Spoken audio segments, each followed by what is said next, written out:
We're sitting here contemplating the call that God has placed upon men, and it seems to be a absence in that component that is required to lead the rest of creation. A man head of his wife, head over his family, appointed to lead the church, lead the community, government. All of this is on the shoulders of this concept of manhood. The absence of a man is clearly seen in a family that has no covering. So we're talking about bringing men to the place that God created them. Now, the dilemma is that we come from a very dark and distant reality where we don't even know who we are. We don't know what we've been called to. So the challenge of men's ministry is to call men to conform to the image of that real expression of manhood, essentially Christ, Jesus Christ. As we were writing the book, What is a Man?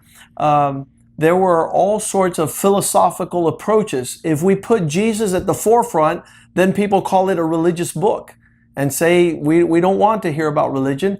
But so the dilemma is that there is no other model to manhood but the last Adam.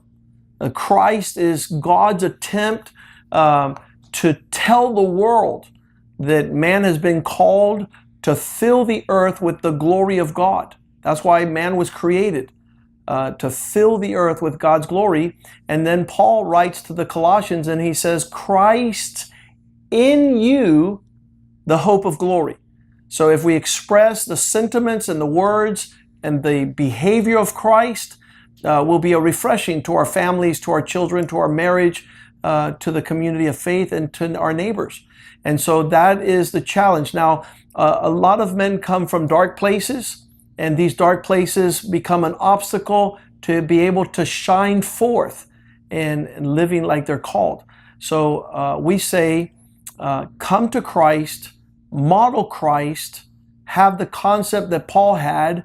I'm going to imitate a man of God as that man of God imitates Christ. That was Paul's model. He would tell the church in Corinthians, imitate me as I imitate Christ.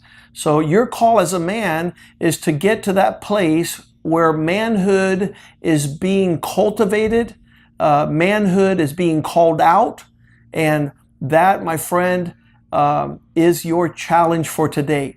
That you fill yourself up with so much of Jesus Christ that it comes out of your pores in your thoughts, your words, and your actions. God bless you.